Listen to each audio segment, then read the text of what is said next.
ศรัทธาญาติโยมทุกผู้ทุกท่านที่ยังบ่ได้ปูจาหลวและผ้าไตรถวาย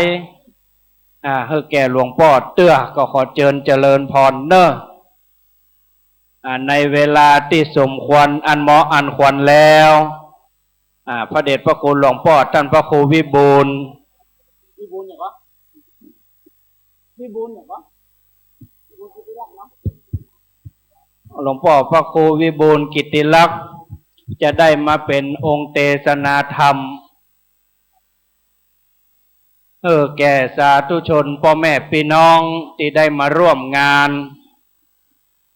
แห่มสักกรรมหมู่แห่ก็จะได้บรรเลงเป็นลำดับต่อไปเพื่อถวายแก่พระเดชพระคุณหลวงพ่อเมื่อได้เวลาทุกสิ่งทุกอย่างพร้อมแล้วก็จะได้ถวายพระราชทานเพลิงแด่สรีระร่างอันไร้วิญญาณของพระเดชพระคุณหลวงพ่อญาติโยมสาธุชนคนดีท่านทั้งหลายเป็นนิมิตหมายอันดีงามที่ท่านทั้งหลายได้สละเวลาอันมีค่ามาแสดงถึงความกตัญญูกตเวทิตาธรรมกับพระเดชพระคุณหลวงพ่อพระเทพวิสุทธิคุณโมแห่เนาะถ้าพร้อมแล้วก็จะได้บรรเลงเป็นลำดับต่อไปขอเจริญพร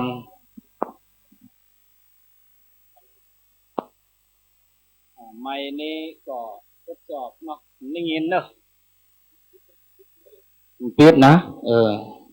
ดังตัวนี้ก็ดังดีเครื่องเสียงก็ดีไมค์ก็ดีศรัทธาญาติโยมเดี๋ยวเรารอเวลาถ้าทุกสิ่งทุกอย่างทุกประการพร้อมแล้วเวลา1 ทุ่มเขาจะได้เริ่มพิธีทางพระพุทธศาสนาเนอะศรัทธาญาติโยม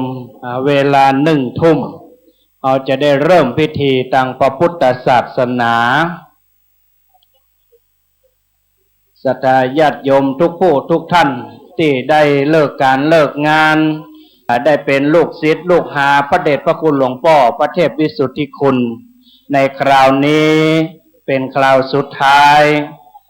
ที่เราจะได้กราบไหว้สรีระร่างอันไร้วิญญาณของพระเดชพระคุณหลวงพ่อในเวลา1 ทุ่มเป็นต้นไปจะได้เริ่มพิธีทางพระพุทธศาสนาเนอะศรัทธาญาติโยมท่านทั้งหลาย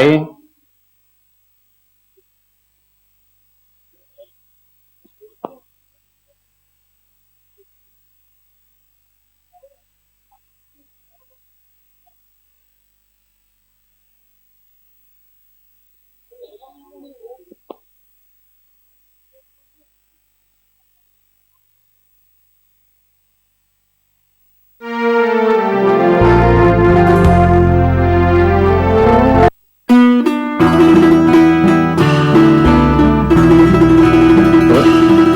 ำบุญขึ้นฟ้า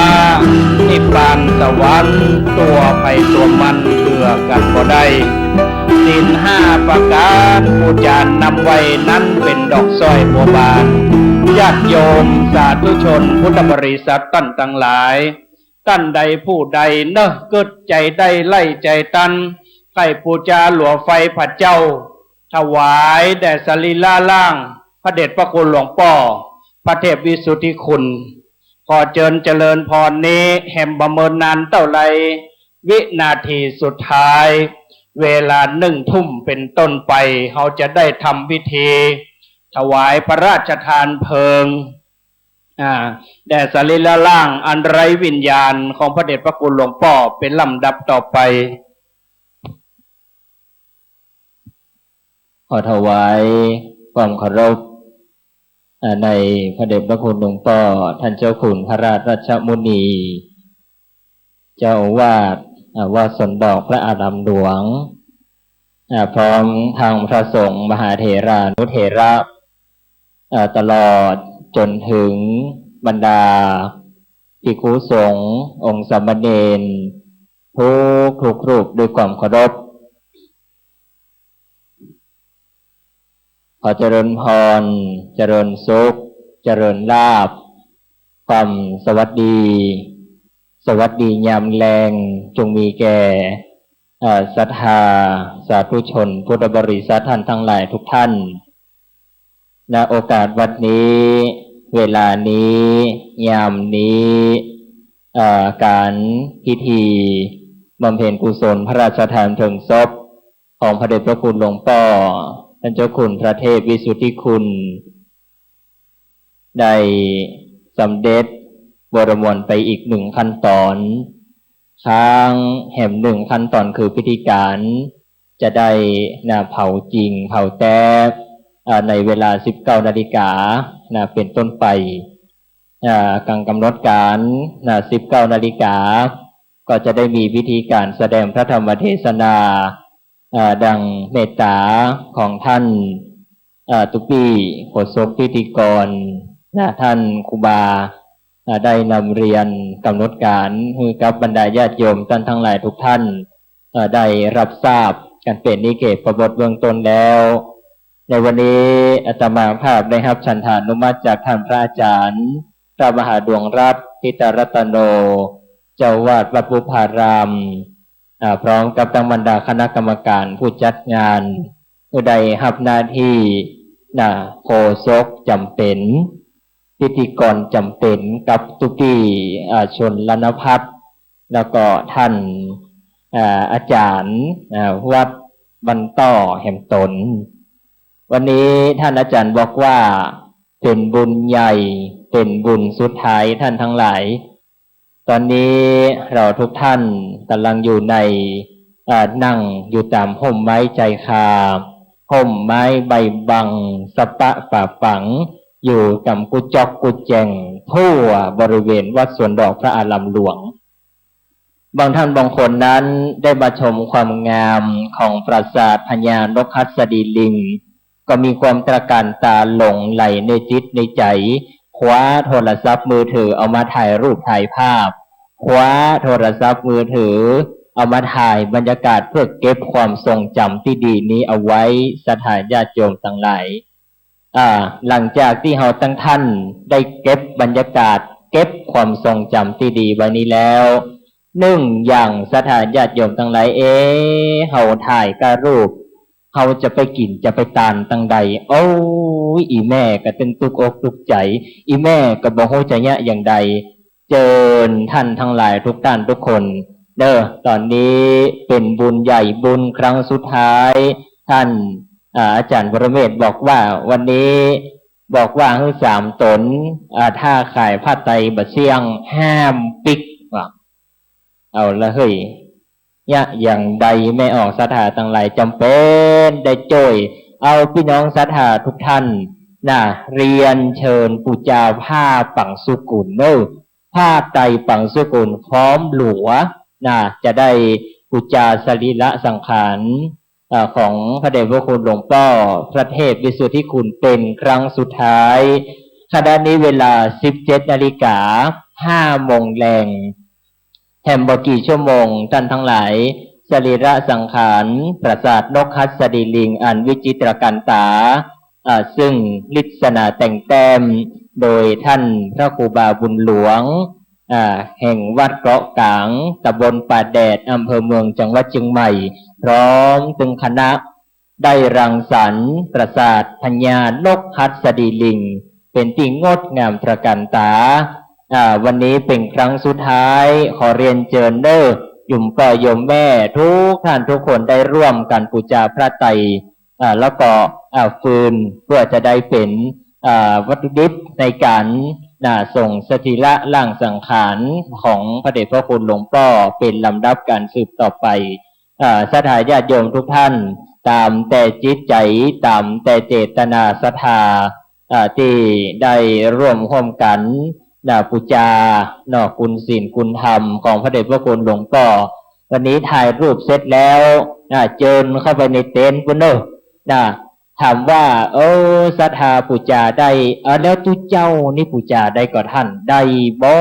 ศรัทธาทั้งหลาย ได้หมดเนอะนำกินนำตาลได้หมดหลายรูปหลายตนที่เราเจ้าข้าทุกท่านทุกคนที่ได้ร่วมกันเนาะสร้างบุญสร้างบารมีเจิญเด้อเจิญเด้อลุกเข้าไปในเต็นท์ผ้าปุจจาฝั่งสกุลจกใบร้อยใบแดงใบเขียวป่อนลงตูป่อนลงตูป่อนลงตูพุทธังสตังใส่ตูธรรมังสตังใส่ตูสังฆังสตังใส่ตูเนอะพอเลี้ยงโตเนอะ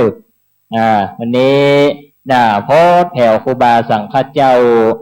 ตอนนี้ประจำการเดลเนอร์ท่านมหาจุมพลเนอร์นั่งอยู่ในปลัมผำเปียงเนอร์ปุจจาพระไตรฝั่งสุกุล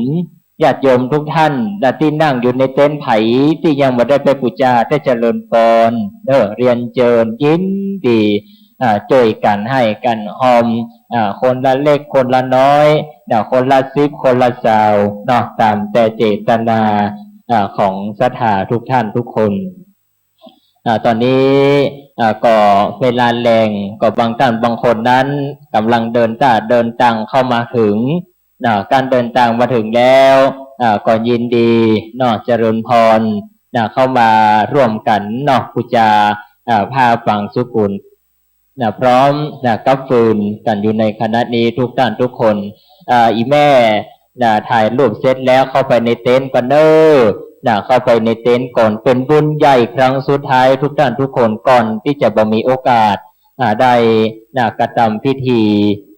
ดีๆอย่างนี้บ่ฮือหายและบ่ฮือสูญไปวันนี้ตอนนี้หลั่งไหลเข้ามากันเรื่อยๆเจิญหลั่งเข้ามาเจิญถังเข้ามาเจิญถังเข้ามากันทุกท่านเข้าไปในฮั่นแล้วตั้งจิตใจเจตนาศรัทธาอนุโมทนาตายินดี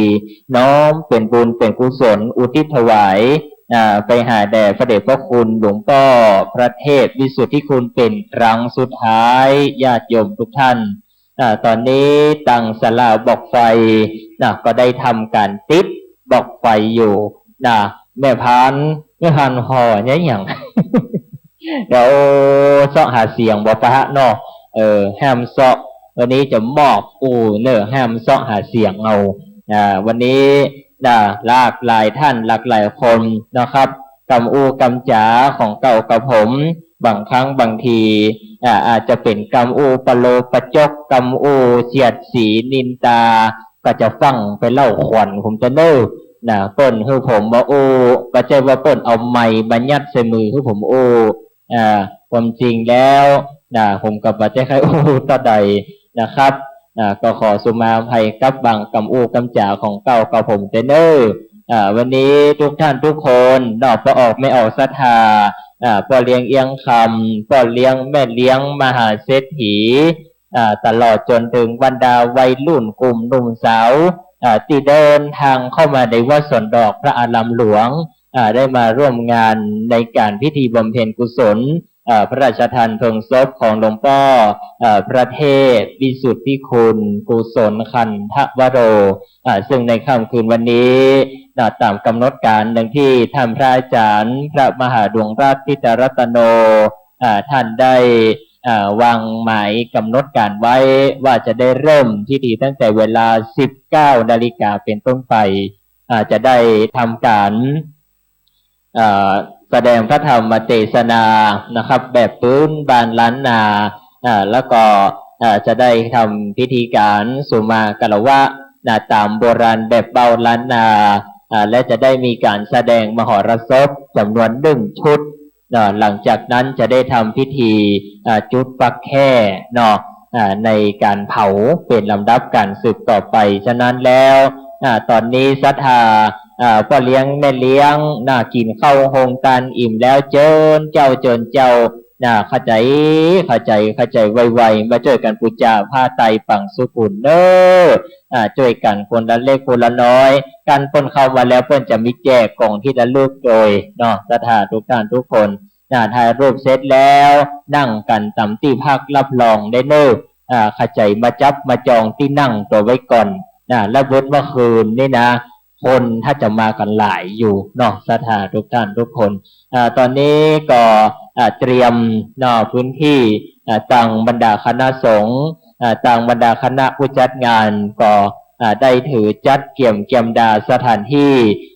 ก็ถือว่าใกล้จะเสร็จสมบูรณ์ไปเป็นที่เรียบร้อยแล้วญาติโยมทุกท่านบุญปูจาพระไตรปังสกุลในครั้งนี้เป็นครั้งสุดท้ายเป็นบุญใหญ่ครั้งสุดท้ายทุกท่านทุกคนศรัทธาเหยครั้งสุดท้ายและเนอที่จะได้หันสรีระร่างสังขารไก่ทองหลวงพ่อจะได้มอดไหมจะได้สูญสิ้นกายเป็นฝุ่นผงธุลีแห่มบกี่ชั่วโมงกี่อึดใจไปหน้านี้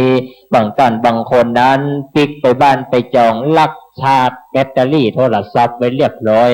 รุดเมื่อคืนนี่ก็ถ้าจะมีหลายสำนักข่าว3 5 7 11เนาะมาทำข่าวบางท่านบางคนเพิ่งมีโทรศัพท์มือถือก็เอาโทรศัพท์มือถือเขาถ่ายเนาะสถานญาติโยมทั้งหลายตอนนี้ทุกท่านที่มาร่วมให้ร่วมหอมตอนนี้ก็เจริญพรเข้าร่วมบูชากันได้ติดต่อกันได้ที่ซุ้มกล่องอำนวยการซุ้มจุดบูชาผ้าไตรฟืนฝั่งสุขุนกันที่เต็นท์ต้องฝั่งพุนเนอร์ตั้งที่เปิดมีจุดพุนเนอร์เข้าไปปุ้นก็เจริญพรที่เข้ามาร่วมการร่วมงานตอนนี้ก็สามารถเข้าไปร่วมกันได้ทำบุญสร้างกุศลกันได้ญาติโยมที่เดินทางเข้ามาถึงกราบไหว้หลวงพ่อนะครับไหว้ครับเมตตาของท่านอาจารย์พระครูบาบุญหลวงได้เมตตาเดินทางมาถึงดันเดอร์สถานญาติโยมทั้งหลายทุกท่านทุกคนตอนนี้ได้ออกศรัทธาบอกว่าจะเป็นศรัทธานาติสะครับ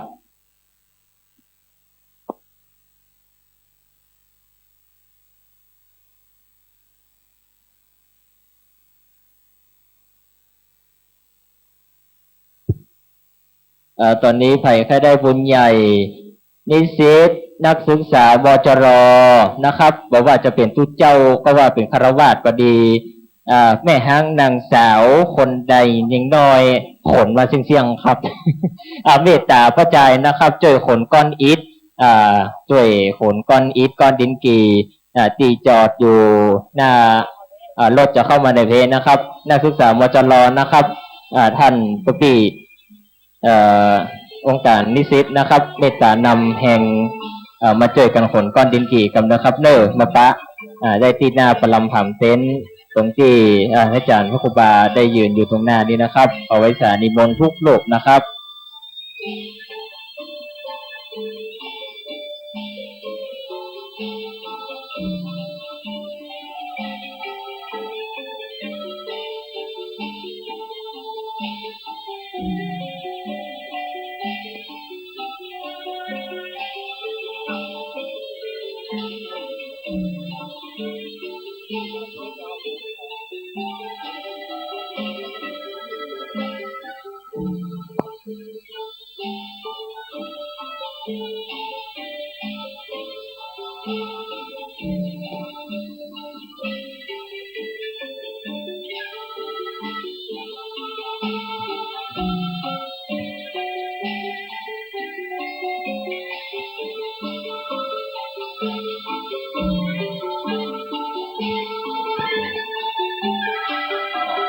ครับซึ่งตอนนี้ก็กำลังได้ทำการถ่ายทอดเสียงออกทางสถานีวิทยุนะครับก็ผมก็จะได้ทำหน้าที่โอ้จ๋าพบปะกับบรรดาญาติโยมไปเรื่อยๆก่อนตอนนี้ทุกท่านบรรดาศรัทธาทุกท่านเนาะตอนนี้นิสิตมาอยู่ตรงหน้านี่ละเนอะนะครับนิสิตนักศึกษาวจรเนอะครับรองสกรรมเบื้องต้นประกาศเรียบร้อยละศรัทธาทุกท่านที่จะได้มาบูชาหลวงบูชาพระไตรจากกไวสานะครับเจริญพรครูบาสังฆเจ้าจะเมตตาหอมผ้าไตรฝั่งสุขุนบูชาหลวงบูชาฟืนก็สามารถ บูชาได้กันทุกท่านทุกถูกทุกลูกทุกตนนะครับซึ่งตอนนี้ก็ยังอยู่ในการกะเตรียมการเตรียมดาพิธีการจะได้เผาเลิกสะสงสการของพระเดชพระคุณหลวงพ่อกันเป็นลำดับการสืบต่อไปนะครับซึ่งตอนนี้สถานญาติโยมท่านทั้งหลายเอ๋ยยิงใจใหญ่น้อยต่างมีจิตใจใฝ่ห้อยจะร่วมกันทำบุญกินทานเป็นการสร้างบุญเป็นการสร้างกุศลเป็นการบูชาคุณศีลคุณธรรมเป็นการบูชาแล้วซึ่งบุญบารมีของทุกท่านบุญนี้บารมีนี้ทุกท่านทุกคนได้ร่วมกันสร้าง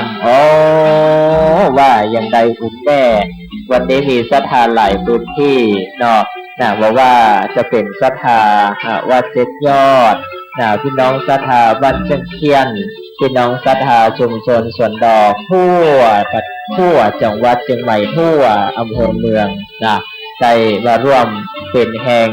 ได้มาร่วมกันกินกันตานขาดมาได้เลยวันนี้เป็นเก้าเป็นกันเป็นรักเป็นใจ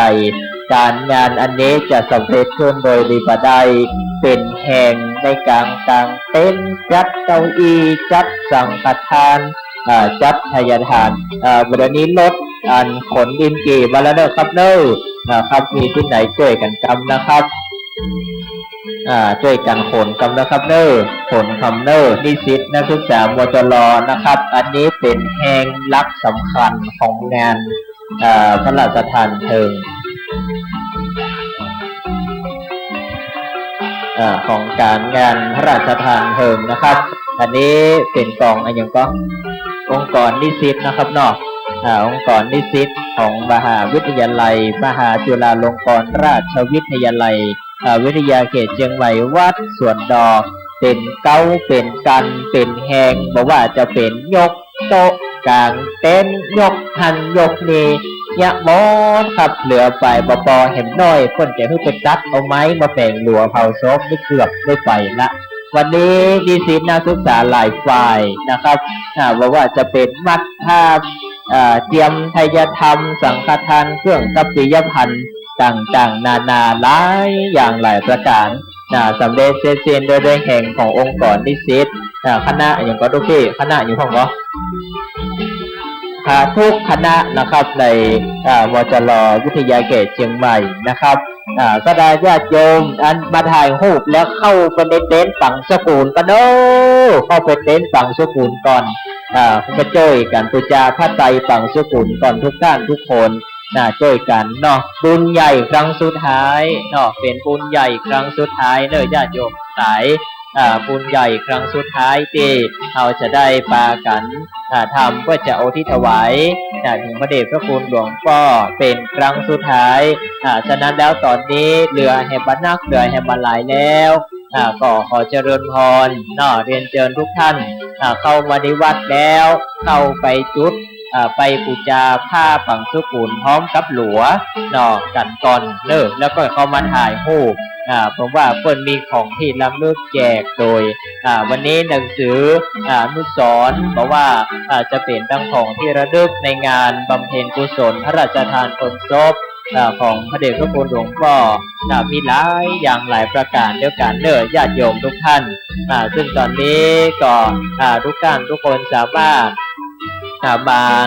ร่วมบุญบูชาได้ตามแต่จิตเจตนาศรัทธาเปล่าใบสาวเปล่าแบงค์ร้อยมาประใจนั่งฟังเขาฟังเขาแล้วปฏิบัติตามบุญกุศลกับบังเกิดศรัทธาญาติโยมแล้วก็ฟังแล้วเคลิ้มไปฟังแล้วลุกเลยพ่อแม่ศรัทธาทั้งหลายลุกเจ้าลุกลุกไปลุกไปบูชาพระใจฝั่งสุขุนทั้งทุกท่านทุกคนตอนนี้ก็เรียนเชิญทุกท่านที่ได้มาถึงแล้วไปบูชาก่อนเข้าไปบูชาหลวงตอนนี้ก็ทางในส่วนของ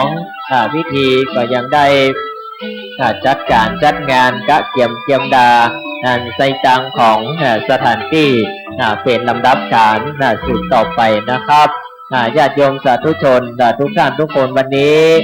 หลากหลายหน่วยงานหลากหลายพื้นที่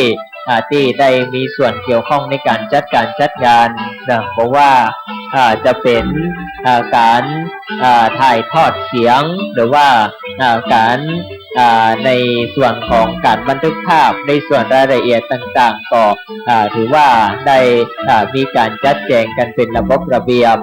เป็นเรียบเป็นร้อยกันทุกที่ทุกต่างในค่ำคืนวันนี้ในแรงของวันนี้ใกล้จะสุดซอยปะดิโยสารแล้วฉะนั้นเนอสถานทุกท่านที่ได้มาในเดินทางมาถึงแล้วในปัจจุบันการขณะนี้ก็พักผ่อนคลายอิริยาบถตามอัธยาศัยจะถ่ายรูปถ่ายภาพเอาลงเฟซบุ๊กก็เอาลงไลน์ก็ว่าจะเอาลงอินสตาแกรมก็แล้วแต่พี่น้องศรัทธาญาติโยมตามแต่จิตใจเจตนาของบรรดาทุกท่านทุกคนเนาะศรัทธาทุกท่านทุกคนตอนนี้ที่ยังเมตตาโรงทานก็ยังได้เปิดให้บริการอยู่ตั้งวงฝั่งตรงทั้งพวกเนอสถานทั้งหลายเนาะตรงได้เปิดบริการอยู่เนอญาติโยมท่านทั้งหลายอยู่ตรงฝั่งวิหารเนอข้างวิหารแห่งฝากหนึ่งของวิหารหลวงเนาะสถานญาติโยมทั้งหลายก็ได้เปิดบริการลงทานอันนี้ลงทานนี่ก็มีนักเนอสถานทั้งหลายมีนักมีหลายขนาดญาติโยมทั้งหลายทุกท่านทุกคนที่ไปมีจิตใจใส่ศรัทธาได้เอาโรงทานมาร่วมการร่วมงานร่วมกินร่วมทานกันในวันนี้ทุกท่านทุกคนวันนี้มีโพสต์แถวโครงการของต่างคณะสงฆ์หน่วยอบรมประชาชนประจำตำบลเนาะหลายที่หลายต่างที่ได้เอามาในวันนี้ที่ผมจำได้คร่าวๆนี่อาตมาภาพจำได้คร่าวๆนี่ก็คงจะเป็นโรงทานของหน่วยอบรมประชาชนประจำตำบลจ้างเผือกปัตตันนำโดยท่านพระครูสังฆรัตน์นัทธิพัฒน์นัทกโรเจ้าวาดผู้ดูแลวัดโชติกุลสุวรรณารามหมู่บุญพร้อมกับตั้งบรรดาคณะสงฆ์หัววัดจังเคียนหัววัดขวังสิงห์หัววัดปัตตันหัววัดบ้านต้อหัววัดเมืองลังวัดแม่หยวกกับวัดเจ็ดยอดพระอารามหลวงวันนี้ท่านเจ้าครูสังฆลักษณ์นัทธิพัฒน์เอาก๋วยเตี๋ยวก๋วยเตี๋ยว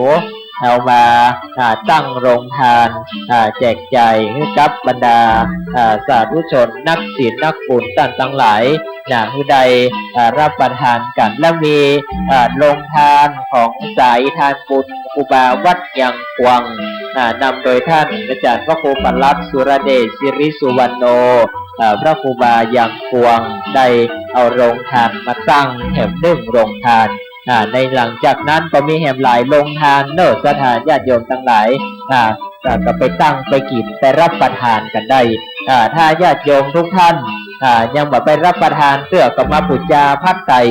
ปุจจาหลัวก่อนเด้อปุจจาพัดไตก็ปุจจาหลัวก่อนมาเจอกันก่อนเด้อบุญใหญ่บุญอันสุดท้ายอันสุดท้องน้องสุดท้ายโจ้ยกันเด้อเข้าใจโวยเข้าใจไวเข้ามาปุจจาพัดไตก้อมกับหลัวเป็นครั้งสุดท้ายเนาะเป็นลำดับการสืบต่อไปเด้อศรัทธาญาติโยมทุกท่านทุกคนวันนี้เป็นบุญเป็นกุศลที่ทุกท่านได้เอามาร่วมกันสร้างบุญสร้างกุศลบุญเติมเสริมส่งให้ได้ดีบุญยิ่งมากยิ่งมีเพลิดเพลินบุญยิ่งทำยิ่งทวีความสุขแท้แลบุญติดตามไม่ทิ้งเช่นเขาเงาตนบุญเป็นอริยทรัพย์อันประเสริฐบุญเป็นเครื่องชูเชิดบรรเจิดสีบุญเป็นเครื่องหนุนนำแต่ความดีบุญเป็นสีเสริมค่าสง่างามจะทำมากทำน้อยร้อยหรือยี่ปัจจัยสี่น้อมถวายใจประสงค์บุญจะช่วยให้งดงามตามจำนงบุญจะส่งให้ร่ำรวยด้วยเงินทองทุกสิ่งทุกอย่างที่ศรัทธาได้ปากันทำนั้นเป็นบุญเป็นกุศลหมดญาติโยมทั้งหลาย ฉะนั้นแล้วบ่ต้องกลัวเนาะเข้าไปวันนี้ปู่จาพระไตรควรจะเอาอย่างใดและตามใจเข้าไปติดต่อสอบถามได้ในที่ของจุดปู่จาฟืนปู่จาหลวงเด้อท่านญาติโยมท่านทั้งหลายทุกท่านทุกคนเนาะก็เข้าปู่จาได้เรื่อยๆเนาะสามารถเดินเข้าปู่จาได้เรื่อยๆเด้อท่านญาติโยมเด้อเอาแล้วตอนนี้แห่เอาละเด้อท่านทั้งหลายแห่เริ่มขึ้นละแห่เริ่มขึ้นละเด้อก็ได้แห่บรรเลงอันนี้วงแห่วัดเกาะกลางเนาะวัดเกาะกลางโอ้แห่ม่วนเด้อได้จะไปแท่งเงือสักสาวกัน เนาะคนใดมาแท่งอันพัดไตเสร็จแล้วก็ไปแท่งวงแห่สักหน่อยเด้อเปลี่ยนบุญเปลี่ยนกุศลต้นวัดตาลแห่นี่ชื่อเสียงจะโด่งดังการแห่แล้วคนใดหวังพาธนากับเคาะนำ3-4ลุดไปกับแห่เนออันนี้อย่างนี้โรงทานวัดโชติกุลสุวรรณารามหน่วยงานอบรมประชาชนประจำตำบลจ้างเผือกปัดตันเปิ้นเอาโรงทานมาบริการตลอดงานโอ้จนเผาแล้วเปิ้นบอกว่ามาแล้ว3 วัน 4 คืนโอ้เป็นบารมีเนอเป็นบารมีธรรมเนอข้อครูเปิดเอามาร่วมกันร่วมงานกินอิ่มกินเต็มถึง3 วัน 4 คืนสัทธาญาติโยมทั้งหลายอิ่มเตะอิ่มว่าเนอะก็ขอกราบอนุโมทนาในเมตตาจิตของพระเดชพระคุณท่านพระอาจารย์พระครูนะครับสังฆรักษ์ที่ได้เอาโรงทานเนาะซึ่งเป็นประธานหน่วยอบรมประชาชนประจำตำบลจ้างเผือกปัตตันเอาท่านพระครูไก่เนาะเอามานะครับเนาะกล่าวขอบพระคุณในเมตตาจิตนะครับตอนนี้ทุกท่านทุกคนเเข้าเจิญเข้าไม่ใช่ว่าได้ยินเฮาโอ้แล้วไปนั่งกันในบัลลังก์ผังเพียงโยกกลขึ้นไปติดเต็นท์ปู่จาพระไตรก่อนยกเต็นท์เข้าไปก่อนเพราะว่าอันนี้เปิดช่วยกันเนาะช่วยกันพี่น้องศรัทธาญาติโยมทั้งหลายกำจูวัลพุทธศาสนากันไปเตอะเดินเข้าไปเด้อเดินเข้าไปช่วยกันคนละเล็กคนละน้อยตามแต่เจตนาศรัทธาของทุกท่านทุกคนเด้อก่อนจะเอาไปกันยอหัวใส่เก้าผ้าไตรกับหลัวตั้งจิตอธิษฐานเพื่อดีๆว่าขอคือปนทุกข์ปนโศกปนโลกปนภัยหลัวที่ข้าพเจ้าได้ตามนี้ก็ขอให้เป็นรักเป็นใจเพื่อข้าพเจ้าได้อยู่มั่นคงสลีตีคาเตี้ยงเต้าเนาะศรัทธาอธิษฐานไปด้วยจิตใจเจตนาอันบริสุทธิ์เนาะญาติโยมทุกท่านทุกคนช่วยกันเนาะร่วมให้ร่วมหอมกันทุกท่านทุกคนเด้อช่วยกันเนาะกันเฮาบ่ช่วยกันแล้วเฮาจะไปเปิ้งปะไผศรัทธาทั้งหลายเกาะกันไว้เป็นกลุ่มลุมกันไว้เป็นก้อนบัดดีละกันบัดดีขว้างบัดดีสวะตุ่มวางตอดไว้ศรัทธาทั้งหลายกันสวะไว้ละไว้ของมันจะหมองของมันจะเก่ากันของมันหมองมันเก่าแล้วเฮาจะเนี่ยอย่างใดใจกันกับบ่ได้เฮาต้องรักษากันไว้ให้ดีที่สุดฉะนั้นแล้วญาติโยมทั้งหลายฮีดหอยอย่างต่างๆวันนี้เฮาทุกท่านได้เข้าร่วมการพิธีบำเพ็ญกุศลพระราชทานเพลิงศพบางท่านบางคนนั้นลงทุนนั่งเครื่องบินจากกรุงเทพเพื่อจะมาในงานการกินการทานในงานพระราชทานเพลิงศพกันในตอนแรงของวันนี้ก็มีศรัทธาญาติโยมบางท่านบางคนนั้นอยู่แถวลำปูนพุ่นกันยังมาบางวันลำปางก็ยังมีเจียงไฮ้พะเยาแป้น่านมาโมศรัทธาทั้งหลายตุกสลอกตัวจตุรทิศะได้เดินเข้ามาได้มาพอมากอยทัศนาในการบำเพ็ญกุศลพระราชทานเพลิงศพกันในวันนี้วันนี้ทุกท่านทุกคนถือว่าแหมบกี่ชั่วโมงแหมบกี่อึดใจ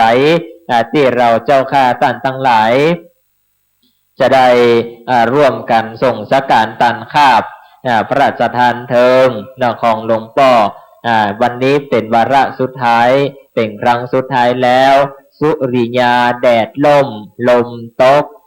ตะวันก็จะรับเหลี่ยมเขาน้อยพระสุเมธเมธรอันเป็นเวลานี้แล้วที่ศรัทธาท่านทั้งหลายทุกท่านทุกคน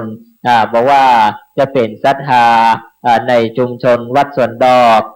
ศรัทธานาดาติสะที่ได้เมตตา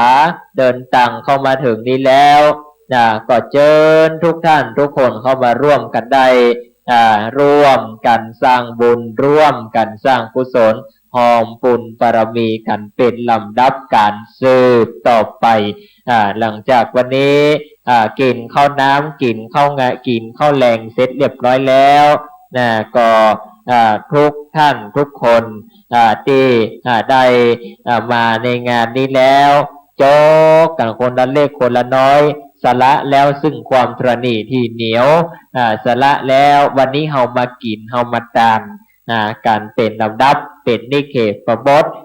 ลำดับการลำดับลำดาสืบการต่อไปทุกท่านทุกคนวันนี้บุญที่ทุกท่านได้ทำเทวบุตรเทวดาอันมาจำแรงแต่งกายเป็นพระพายเป็นลมเป็นเทวบุตรเทวดาที่เฮาบังหันได้มาส่องโหเล็งหันการกินการทานของมวลบรรดาญาติโยมท่านทั้งหลายก็ได้หันแล้วก็ได้โมทนาการจมจื่นอนุโมทนาเกียรติกินการทานไปใส่ไว้ในสุวรรณปัตตาตัดลาบเงินทลาบคำเป็นลำดับการเป็นลำดับลำดาเพื่อเป็นบุญญาเป็นสิ่งที่ทุกท่านปากันมาร่วมกันในวันนี้ยามนี้เด้อทุกท่านทุกคนเด้อในวันนี้เฮาทุกท่านที่ได้เดินทางเข้ามาร่วมบางคนนั้นก็เดินทางออกจากบ้านตั้งแต่ตะเจ้าเนาะบางคนนั้นเดินทางมาจากต่างจังหวัดเนาะตั้งแต่ตะวาได้เดินทางออกมาร่วมการบำเพ็ญพิธีในการพระราชทานเพลิงศพนั้นก็มาด้วยความตั้งใจมาด้วยความมีความอาลัยบางท่านบางคนนั้นก็เป็นลูกศิษย์ลูกหาของพระเดชพระคุณหลวงพ่อท่านเจ้าคุณบางท่านบางคนนั้นก็บ่มีส่วนเกี่ยวข้องแต่มาด้วยจิตใจใส่ศรัทธาในปฏิปทาของพระเดชพระคุณหลวงพ่อท่านเจ้าคุณพระเทพวิสุทธิคุณก็ถือว่าเป็นบุญดีเป็นวาสนาบุญหูที่ได้หันบุญหูที่ได้ยินบุญตาที่ได้หันการกินใหญ่ตันหลวงกันในวันนี้ซึ่งการปล่อยล้อส่งสการตันคาบของพระสงฆ์ยิ่งการส่งสการตันคาบของพระสงฆ์ในวัดสวนดอกพระอารามหลวงนั้นว่าให้บดีจะบอกให้ล่ำมีการเผาสักเตื้อนอกจากสว่าจะเป็นการเผาส่งสการตันคาบของผู้มีเชื้อสายเป็นเจ้านายฝ่ายเหนือตั้งหลังนี้ที่คุณโยมหันก็ถือว่าเป็นสุสานของเจ้านายบรรดาเจ้านายฝ่ายเหนือที่ได้ถึงแก่การตายไปก็ได้เอากระดูกหรือว่าอัฐิเอามาวางแปลงเป็นกูเพื่อให้ลูกหลานบรรพชนอนุชนรุ่นหลังได้ทำการลำลึกนึกถึงเป็นที่ไหวที่สากันเป็นการเป็นหีดเป็นหอยเป็นลำดับการสืบต่อไปครับ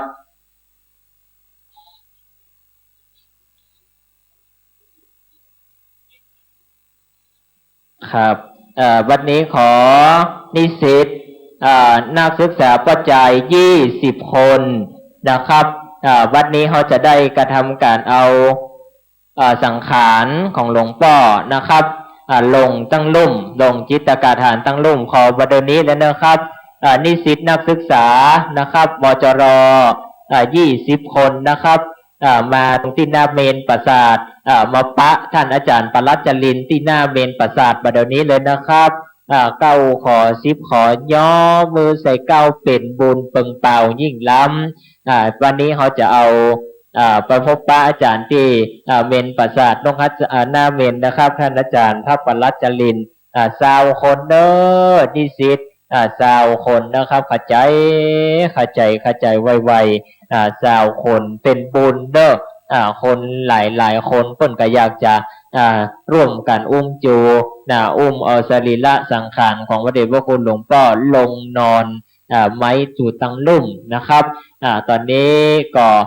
เตรียมกันเป็นลำดับไปนะครับญาติโยมอธิปไตยรูปนั่นไปปูจาพระไตรเห็นโน่ไปปูจาเห็นโน่ปูจาพระไตรฝังสกุลเห็นโน่ปูจากันแล้วก็ไปถ่ายรูปเสร็จแล้วก็ไปปูจาก่อนนะครับเน่ปูจาพระไตรฝังสกุลกับหลวงที่ในจุดคุณก่อนนะครับเอาปนมีแผ่วพายภาพสดคุณเนาะ ได้ภาพสดคุณนะครับเนาะมีบทนะครับวันนี้ถ่ายทอดสดบอกว่าจะเป็นต่างสถานีวิทยุต่างๆที่ได้เกาะคลื่นเสียงของสถานีวิทยุวัดฝ่ายหินก็ได้ทำการถ่ายทอดสดออกต่างFacebook ก่อของคณะสงฆ์ตำบลสุเทพในคณะนี้นะครับตอนนี้ก็ทุกท่านที่ได้เดินทางมาถึงกันแล้วในคณะนี้นะครับก็เจริญพรได้น้อมเรียนเชิญได้ร่วมกันสร้างบุญสร้างกุศลปูจา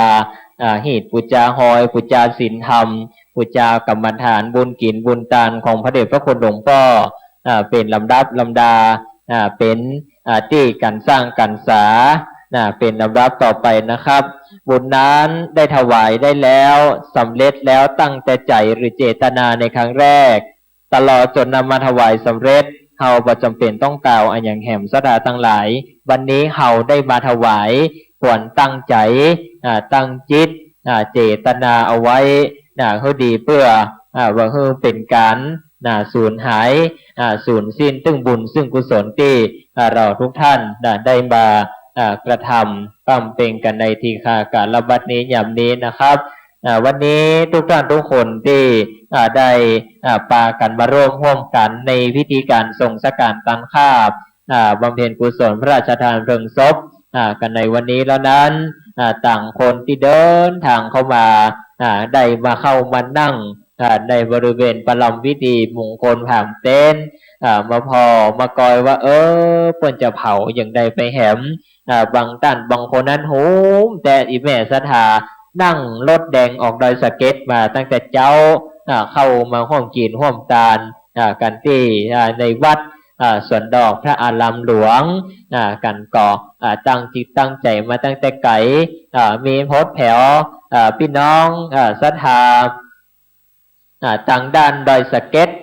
ต่างสันกำแพงต่างในแถบอำเภอเมืองที่ได้มาร่วมกันสร้างบารมีธรรมสร้างบารมีทานในการงานพิธีในวันนี้เป็นสิ่งที่ดีนะครับถือว่าเป็นสิ่งที่ดีเนอะสดาญาติโยมท่านทั้งหลายประเพณีการเผาศพเผาซากอุบาสังฆเจ้าในเขตเมืองเชียงใหม่นี้ก็ถือว่ายากนะครับที่จะมีการพิธีอย่างนี้เกิดขึ้นนอกจากจะได้มีศพอุบาสังฆเจ้าตนใดตนหนึ่งได้กระทำการมรณกรรมจากมนุษย์โลกเมืองคนคนนี้ไปก็มักจะได้มีพิธีการส่งสการตันคาบอันนี้เพื่อเพื่อได้เป็นที่บ่ได้เพื่อเป็นที่พิษแผกแหวกแนวฮีดหอยประเพณีนะครับเป็นที่เป็นจางกันวันต่อไปวันนี้ทุกท่านที่ได้เดินทางมาถึงแล้วในคณะนี้ก็เชิญชวนเจริญพรได้รับบุญใหญ่ครั้งสุดท้ายประกาศเป็นรอบที่100ละวกไปวนมาสุดท้ายสุดแล้วก็ปกเข้ามาสู่ข่ายผ้าใจกะปูจาผ้าไตฝั่งสุกุลกับฟืนกับหลัวกับหลัวกับฟืนเพื่อจะนำเอาฟืนเอาหลัวนี้วิเผาอย่างสรีระสังขารของหลวงพ่อท่านเจ้าคุณแหมบกี่ชั่วโมงบกี่อึดใจไปนาติดต่อได้ติดเต้นไม่ออกสัญหา ติดต่อได้ติดเด่นอันตุเจ้าที่เพิ่นพิจารณาพระปังสกุลกันนั่งง้อยหันถ้าพี่น้องศรัทธาอยู่ รอบรรดาป้อศรัทธารอบรรดาป้อออกไม่ออกศรัทธารอญาติโยมท่านทั้งหลายกันทุกท่านทุกคนอยู่เนอยังรอกันอยู่เนอจะเนอศรัทธาเนอรอฉันรอเธออยู่แต่ไม่รู้เธออยู่หนใดรอญาติโยมจะมาเมื่อไหร่รอญาติโยมจะมาเมื่อไหร่ขจายไวๆมาตอดท่าปังสกุลและนายเฮย เนาะเชิญชวนทุกท่านทุกคนเด้อร่วมกันอนุโมทนาบุญร่วมกันสร้างวินาทีสร้างความทรงจำดีๆไว้ประทับจิตตราตรึงเอาไว้ในจิตในใจของทุกท่านทุกคนวันนี้ก็ตราตรึงเอาไว้บันทึกไว้ความในความทรงจำแม้แต่เทพไทยเทวาเทวบุตรเทวดาเทปาอาหับแม้แต่ลูกขเทวดาไม้เกาสลีมหาโพธิ์ที่ตั้งอยู่หน้าตัดที่สองหน้าตันตาที่หันแก่ปรากฏสายตาของทุกท่านเทวบุตรเทวดาท่านทั้งหลายที่ได้ลงมาจะได้ลงส่องหูเล็งหันโจทย์เจอเส้นการนำหยาดไหมตาลของศรัทธาท่านทั้งหลายได้เอาไปใส่ไว้ในสุวรรณปัตตาทลาบเงินทลาบคำสนามจำชื่อไว้ตกน้ำตกไฟก็อย่าให้ได้ไหลไฟลามก็ขออย่าให้ได้ไหม้จุงเป็นฉายาอีวะคือดังเข้าห่อเป็นเสบียงลับล่อต่ออมตะมหาเนรปานเป็นติจังติเปิงเป็นที่ไหวเป็นที่สาของบรรดาญาติโยมสาธุชนทั้งหลายทุกท่านทุกคนที่ได้มาร่วมกันในการกินการทานในวันนี้ในแหล่งนี้ตอนนี้เราก็กำลังได้ทำการเอาอาราธนาสังขารของหลวงพ่อได้ลงสู่ทั้งนุ่มตัวของปราสาทนกฮัตสดีลิงนะครับเป็นลำดับกำลังได้กระทำการปฏิบัติอยู่ฉะนั้นแล้วเพื่อเป็นการเตรียมในการพิธีเผาจริงนะครับจิบอกไฟวันนี้เตรียมชาร์จแบตโทรศัพท์ไว้ให้ดีๆนะท่านทั้งหลายชาร์จเอาไว้ให้ดีๆจะได้ถ่ายเก็บความทรงจำอันงดงามอันนี้บ่ฮือว่าเป็นที่สูญหายบ่ฮือเป็นที่บายแควนจำไว้ในจิตจำไว้ในใจของทุกท่านทุกคนบางท่านบางคนนั้นเสาะหาเสียงบ่ต้องเสาะหาเน้อมีแต่มูเนี้ยบ่ต้องหามันลบอยู่แต่มูเนี้ยหมอบอยู่แต่มูเนี้ยหมอบอยู่แต่มูเนี้ยเน้อต้องหาเน้อช่วยกันช่วยงานของครูบาอาจารย์ในเมตตาบารมีของท่านพระอาจารย์พระมหาดวงรัตน์ได้ให้โอกาสแก่อาตมาภาพได้ให้มาโอจาพบปะกับบรรดาศรัทธานักศิลป์นักบุญญาติโยมท่านทั้งหลายที่ได้เดินทางมากันในคณะนี้ตอนนี้ตะกี้นี้วอดไปวางหนึ่งมาไปป้นหนีกันไปกินข้าวกินน้ำนอกต่อวอดกันไปวางหนึ่งตอนนี้คนก็เริ่มกลับมาเต็มละวันนี้เราต้องอยู่ห่างๆปราสาทในเนอบริเวณตั้งบนที่ลานตั้งบนนี่เปิ้นติดบอกไฟอยู่สถานทั้งหลายการบุตรถ้าเปิ้นได้จุดบอกไฟแล้วก็อยู่ห่างๆบอกไฟหน่อยมันเป็นอันตรายเนาะเพื่อไปติดใส่ฉนวนบอกไฟตอนนี้ก็อยู่ห่างๆหน่อยนะครับตอนนี้ก็ตบางภาพก็จะทำหน้าที่พบปะสัตว์ไปเรื่อยๆรอพิธีกรที่เพิ่นได้วางตั๋วเอาไว้แต่ก่อนมาผมก็จะตามภาพก็จะได้ปลดไมค์ตัวเก่าลงมาแล้วท่านอาจารย์พระครูได้เมตตามาแล้วครับก็ได้มาแล้วก็เมตตาพบปะกับพี่น้องศรัทธากับนะครับอาจารย์ครับ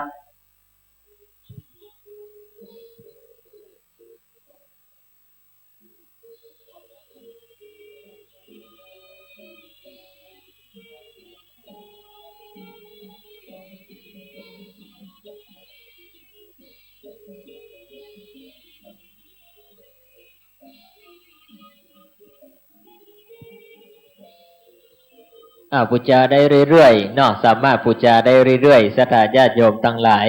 เราจะบูชาเหลือแฮมบะกี่ชั่วโมงขจายเด้อเดี๋ยวนี้5:43 นาทีเรือแฮมบะกี่ชั่วโมงแล้วใครที่ยังไม่ได้บูชาจากการกดปิดอัพบริจาคปิดอัพบูชาแล้วเราก็จะไม่ได้บูชาแล้วนะไม่ได้บูชาละฉะนั้นแล้วทุกท่านทุกคนที่ยังไม่ได้บูชาเตื้อก็รีบกระจายโวยลูกขึ้นไปที่เต็นท์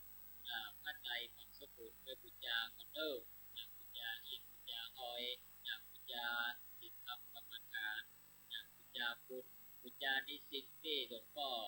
ได้สร้างสรรค์ขึ้นมาเพื่อได้ให้เราได้ยึดถือได้ปฏิบัติตามคำลองของเจ้าพระคุณหลวงพ่อที่ได้ยึดถือเป็นลำดับลำดาจนได้มีลูกศิษย์ลูกหาหลายท่านหลายคนที่ได้ดิบได้ดีจนถึงปัจจุบันญาติโยมทั้งหลายฉะนั้นแล้วตอนนี้เหลือเวลาเห็นบางทีวิจัยอาจารย์เนี่ยสักคำจะไปไหนเนี่ยครับเป็นปีละปีละเรื่องก็ช่วยกันก่อนนะครับวันนี้ตอนนี้ก็เพิ่มกำลังเกี่ยวดาตั้งกองไฟตั้งในผู้เกี่ยวกระดากันอยู่นะครับตอนนี้ก็หลวงพ่อหลวงพี่ครูบาสังฆเจ้าที่ถ้าได้เดินทางมาถึงแล้วก็เมตตามานั่งในพลังอักเสบที่ก่อนก็ได้นะครับกลับเข้าสู่ในช่วงสถานีวิทยุ FM 104.50 เมกะเฮิรตซ์นะฮะวัดฝายหินกับผมดีเจเรียวนะฮะซึ่งทำหน้าที่เป็นผู้บรรยายนะฮะตอนนี้ที่บริเวณวัดสวนดอกพระอารามหลวงนะครับนะฮะก็กำลังทำการเตรียมพิธีเรียกว่าเผาสังขารนะฮะของพระเทพวิสุทธิคุณนะฮะด็อกเตอร์หรือว่าหลวงปู่นะฮะกุศลคนทวโรมณีรัตน์นะครับซึ่งเป็นอดีตเจ้าอาวาสวัดบุพารามนะฮะแล้วก็เป็นอดีตเจ้าคณะจังหวัดเชียงใหม่นะฮะในการนี้นี่ก็ต้องบอกว่านะฮะ